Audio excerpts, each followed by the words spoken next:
Now, Living with an Addict is a new documentary airing tomorrow night on RTE2 television. It tells the often untold and heartbreaking stories of how drug, gambling and alcohol abuse can impact on family members and loved ones. Two contributors to that documentary join me now. Valerie Farragher is in our Galway studio and her daughter Elaine joins me on the line from Liverpool. Thank you both for joining us now. Elaine, first of all, you are taking this call, as I say, from the UK where you now live, but can you start by telling us about growing up? You grew up on a farm in County Mayo, is that right? I did, yeah. Same as most people around there. Traditional culture. Yeah. How far were you from a town or a village? About 3 miles. Yeah, and just tell us about life growing up then and the problems that you realised that your mother had. Well, I mean, it kind of all started very innocently. No more than, a little bit and a little bit. And my mum would say, like, oh, let's have a girly night in. And the girly night would be, she'd have a bottle of Baileys, we'd be watching a movie, then she'd fall asleep. The Baileys then turned to wine, and it just progressed then. It became vodka, became in the morning, very frequent. Yeah, at what age were you at this stage, Elaine? We would have all started in and around about 10-ish, 10, 11. There and about. I think everyone in the family can agree that our timelines are all a bit scatty, in and around that time, because there was just so much going on. My parents were building the house that they now live in. My two cousins had come over as well, and it was just mayhem. Your two cousins, these were your mother's sister's children. They moved over to live with you, and at this stage you were living in a mobile home because you were waiting for a house to be built. Is that the story? We were living on the site, of the house that my parents live in now. There's just the youngest left in that house now. Yeah, and so how many of you were actually living in the mobile? There would have been my mum, my dad would have been there every now and then because he used to work away, like in Dublin and that a lot. He was in the building, is that right? The building industry? Yeah. So your mum, your dad, how many of your own family? At that time, TJ wasn't with us, so there would have been 4 children and then... And the two cousins. That was quite a squeeze, wasn't it? It was... It was interesting to say the least, I guess. I wouldn't have paid to be in my mother's shoes, put it that way. Yeah, I mean, it was obviously very stressful, and we'll talk to her about that in a moment. And what about just getting through the normal things? I mean, did you notice that your mum's drinking was having an effect, for instance, on your ability to get out, go to school, do normal things that kids would do? It was just times like in the morning, sometimes she'd be just too sick to bring us to school, and she'd be asking my granddad, he's passed away since, to drop us up to school and that, and relying on our next door neighbours were also aunt and uncle, and my granddad lived beside us as well, so they were a good help in the sense that they were able to pitch in a bit and bring us to school and that. But I guess at the beginning I just thought like, oh well, she's just ill, but then it becomes more frequent, and then she starts missing out on things like if the teachers wanted her to come into school for whatever reason, she'd make an excuse. Valerie, good morning to you. Good morning, how are you? I'm fine, thank you. And I know we've had a little difficulty just establishing contact with you. You didn't hear the initial contribution of Elaine, but I think she told us... I've heard it all before. Yeah, well, I was just going to say that it would all be familiar to you, and thank you for joining us there it's from Galway. Yeah. Just tell me what you remember about the way drink got a hold of you. Well, it was very subtle, but very fast. For me, I had postnatal depression, but we weren't to find out for another 10 years that was the trigger. And I used alcohol really initially just to give me an energy boost. Toward the end, it was a form of escape because I was feeling so bad about all I was drinking. But at the beginning, it was for energy, just so then I could function, get the washing on, be happy around the kids, be happy around my husband. That's what I used it for. How did you get an energy boost from a glass of Baileys, for the sake of argument? Well, you wouldn't get it a lot from a glass of Baileys now, but a glass of wine or something like that, you would. Because when you're depressed, you have very little energy. Your morale is low, and your actual physical energy is low. And do you know, like, have you ever gone into the pub, you've had a few drinks and, you know, the crack is 90, you could be watching a match and you've all this energy. But of course, the downside is that the energy leaves you. It's actually a depressant. But it would just give me that physical energy boost and a bit of a buzz. It was almost like cocaine. If you've ever seen people take cocaine, you know, and they get this massive energy rush. That's how it worked for me. I have to confess, never up close and personally. Not yet, not yet.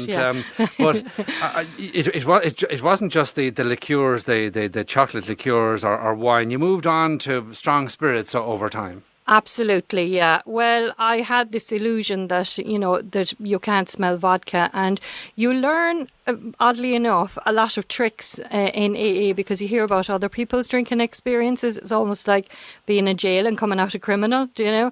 And so I learned a lot of tips and tricks.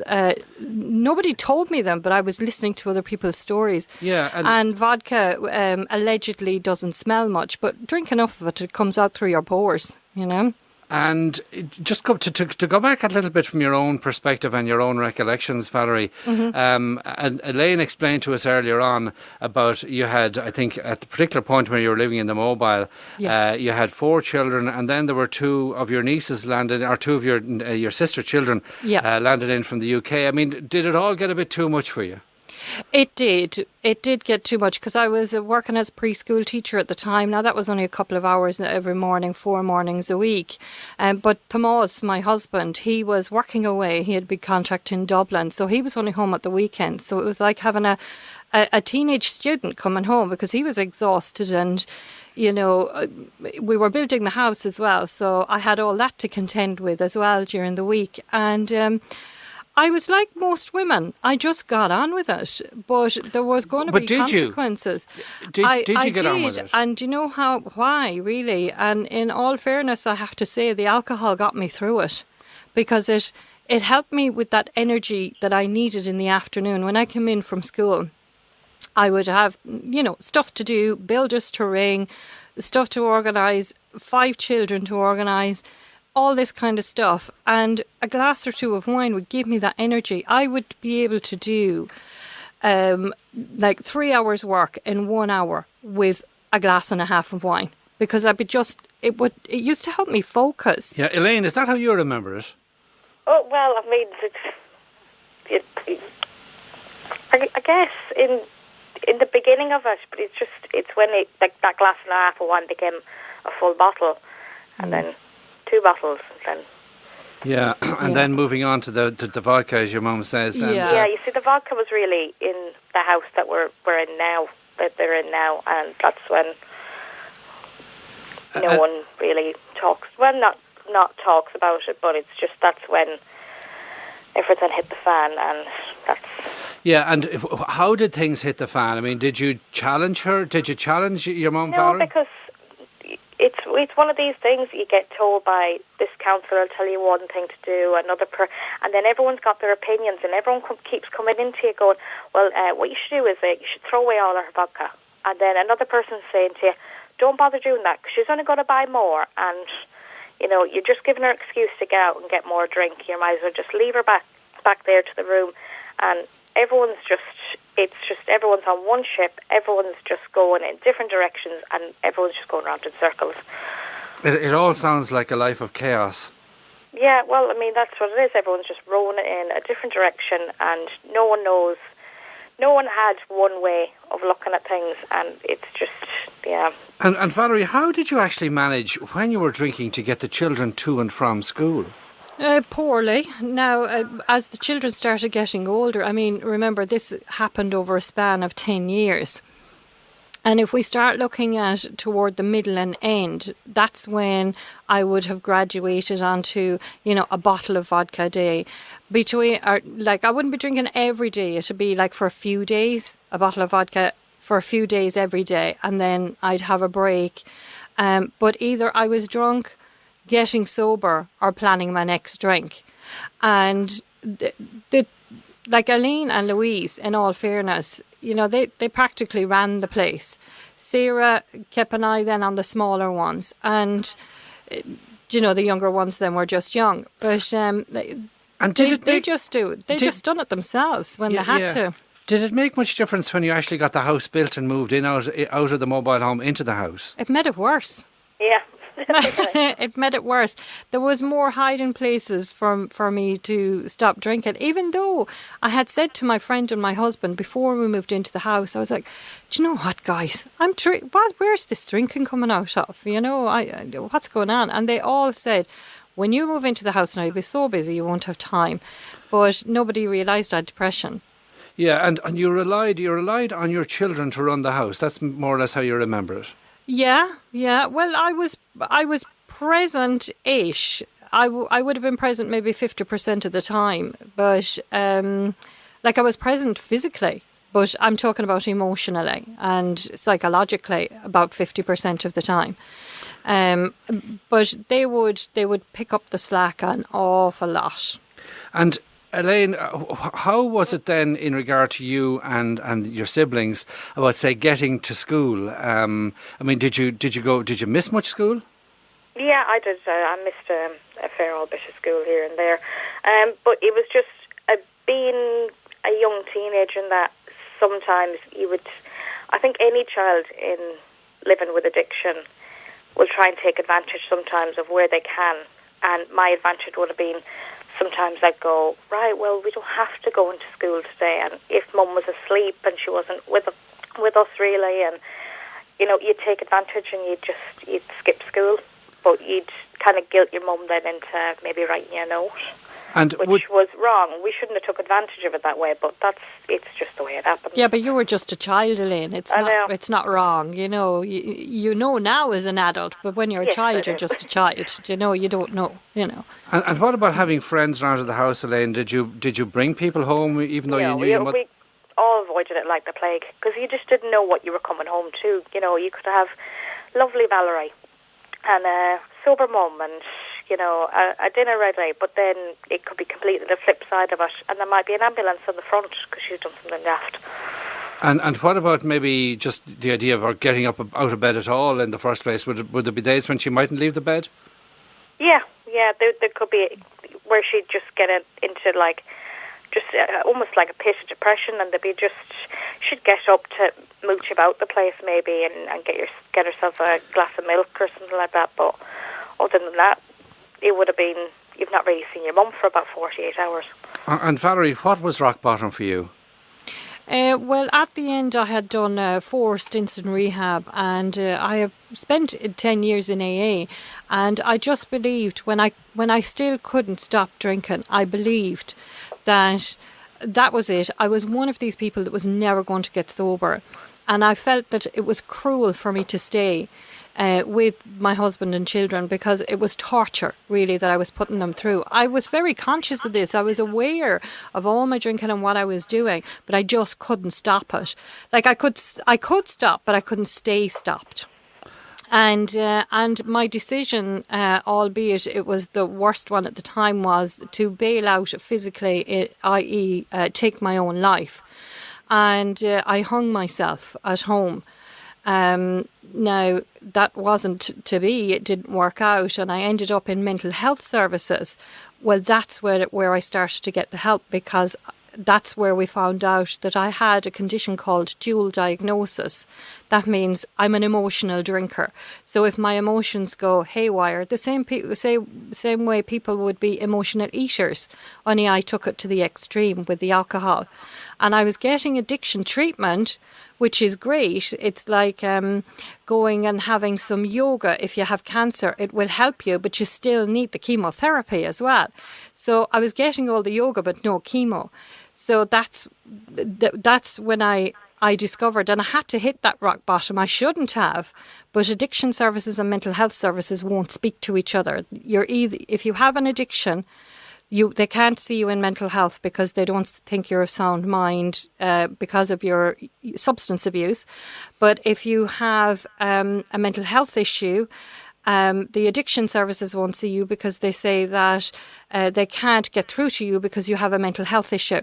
So you're stuck in limbo, and there is no services then in between, unless you go to dualdiagnosisireland.ie and they can help you from there. Right. And yeah. Elaine, were you aware that your mother was in this kind of difficulty?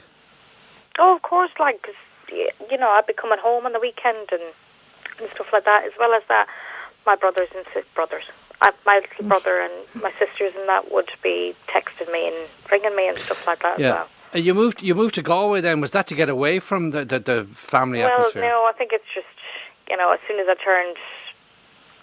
I got my Leaving Cert results, I think in the back, it probably did have a little bit to do with that. I might have hung around for the summer, but I didn't even wait for the summer. I just wanted out. But my siblings used to come up and stay with me for, get away for it as well. So I think it was a good release for them too, really. But I gather Valerie herself, your mum, used to show up from time to time. Yeah, she did, yeah. What would happen then? She would have had maybe a big fight with someone and there'd be a rip-roaring argument, and it wouldn't be so easy to tell to people that you're sharing a house with. So my mum was just showing up there, she's going to sleep it off on the couch, and I'd be like, wow, This is your flatmates?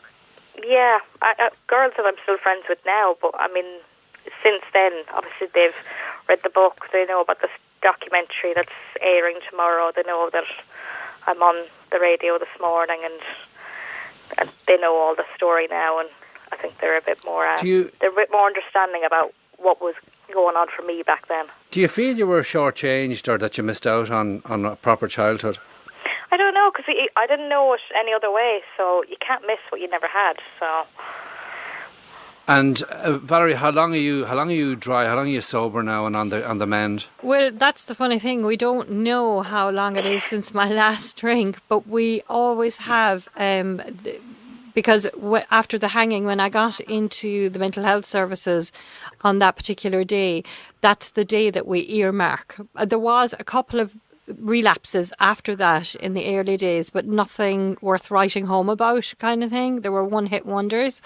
So we always have around the end of April, and next year it'll be the 10th year. Next April will be the 10th year since and then. It sounds, Elaine, like whether you did or didn't miss, or what you did or didn't know about, it sounds like you've made your peace with each other. Oh God, no, I don't think me and Mum have ever really. There's been one or two times where we would have gotten really vexed with each other, and I would have got frustrated with, the same as any child in that situation. You just get frustrated with, why can't you just stop? And it's just not as simple as that. Valerie? I have to say I'm so blessed to have the family I had because not every family will tolerate this kind of behaviour, and my husband always knew, that there was something more to it. And for every hospitalisation, for every detox unit, for every counsellor we'd sit in front of, he would always say, there's something else wrong with her, because we were married for 11 years before this took off. And he would always say, there's something else wrong. And they would say, no, she's an alcoholic. If she stops drinking, she'll be fine. And he would always say, but she can stop drinking. She stops drinking all the time, but she can't stay off it. So that was the dual diagnose effect. And Valerie, you do have a service now that it's a help, it's a resource for particularly women who have difficulty with drink. Well, it's just a service that I set up really for women who are like me, who can't or don't want to stop drinking, but families are putting pressure on them, and it's just a method of harm reduction and dual diagnosis, and I come at it from the biopsychosocial type of recovery. That means your biology, your psychology, and your social, and it touches all the environments. Yeah, and so, you've got a website. Yeah, it's www.newchoicesforher.ie. And it's the... Or .com, I beg your pardon. New Choices for Her, and the .com, is with the digit 4. New Choices for Her. .com. Well, look, thank you both so much indeed for coming on, and I'm sure lots of people will be looking forward to seeing you and the other contributors on that documentary tomorrow night, Living with an Addict. It's on RTE2 television tomorrow evening. Thank you both. As I say, that's in Galway, Valerie Farragher, and also Elaine Farragher, daughter, on the line from Liverpool. We'll be hearing about the flu vaccine and why it might or might not be effective. That's after the break. Today with Sean O'Rourke on RTE Radio 1.